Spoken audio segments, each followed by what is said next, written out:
There are two kinds of anger. Anger that is an asset. Anger that is a liability. Anger as an asset is not bad. Where in fact, if we will try to go deeper in the Bible, especially in the New Testament, Jesus got angry.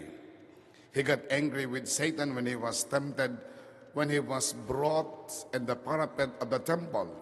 And Satan was telling to Jesus, go down, jump into this building because your angels will save you. And Jesus got angry with Satan. Get away, Satan! The second anger that Jesus was trying to tell us is the anger when he was inside the temple. When he was in the temple, he got angry with those people selling oxen, sheep, and different animals inside the temple. There were also money changers there. He used the whip of cords, and that anger is not only an anger of words, but anger with words and action. He was using the whip of cords, and he lambasted all those selling oxen and animals inside the temple.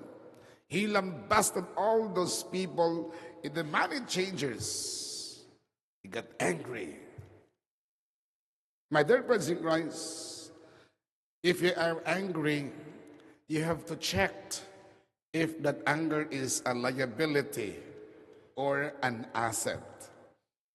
Because Jesus himself, when he was angry towards the money changers and those selling oxen and animals in the temple, his anger is towards the thing that they did. Like the cages. He broke the cages and the animals went away. He was also lambasted with his whip of cord, the money changers' table. Never even the gospel telling us that there were so many people wounded because Jesus lambasted them with his whip of cords. So meaning to say, Jesus did not commit sin when he got angry.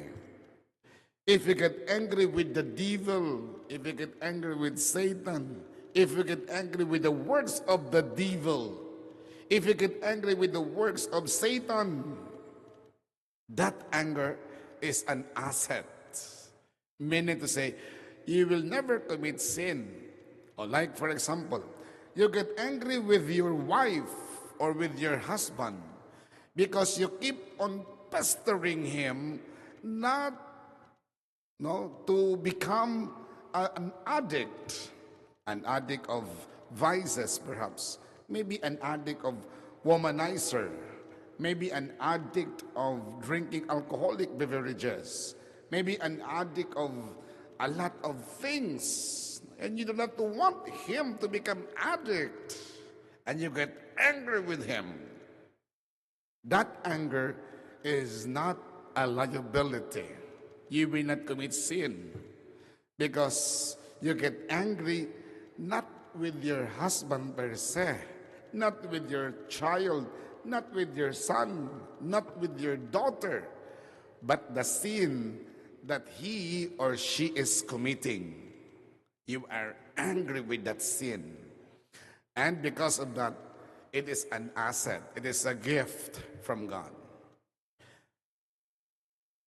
Anger that is a liability, if you get angry and you keep nurturing anger in yourself, as if you will say, taniman ko talaga ng kawayan yan, ng taong yan. Pag hindi namatay yung tinanim kong kawayan, hindi ko patawarin. Then you are nurturing anger.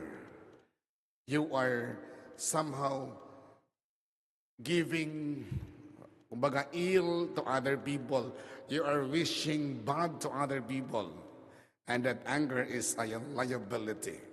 If you get angry and you are saying bad words, you are wishing ill to other person, then that anger is a liability.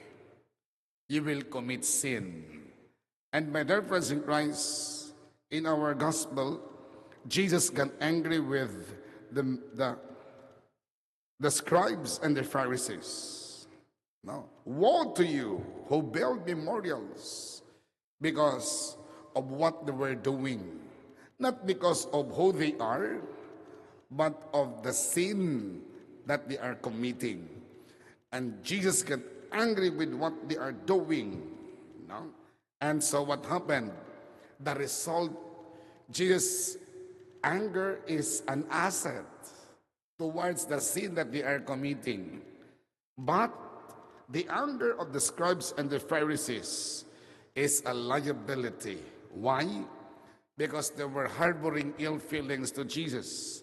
Instead of somehow reflecting the words of Jesus and it changed them, it gives them a lesson.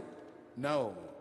Para bagang for them, it gives them some sort of insult. Na hindi naman. So what happened? They were plotting to catch him at something he might say. They are trying to kill Jesus. They are trying to trap Jesus. So they were harboring ill feelings. That anger, that harboring ill feelings, nurturing bad feelings, nurturing anger inside our heart. That is the liability. And the scribes and the Pharisees were somehow the main points of that kind of anger. My dear friends, when you get angry, see to it that it is an anger toward the devil, towards Satan, towards the words of Satan. And that anger is an asset. You will not commit sin, but an anger that were nurturing bad feelings, wishing ill to other people, that anger is a liability. Please stand up now for the prayers of the faithful. Jesus exposed the hypocrisy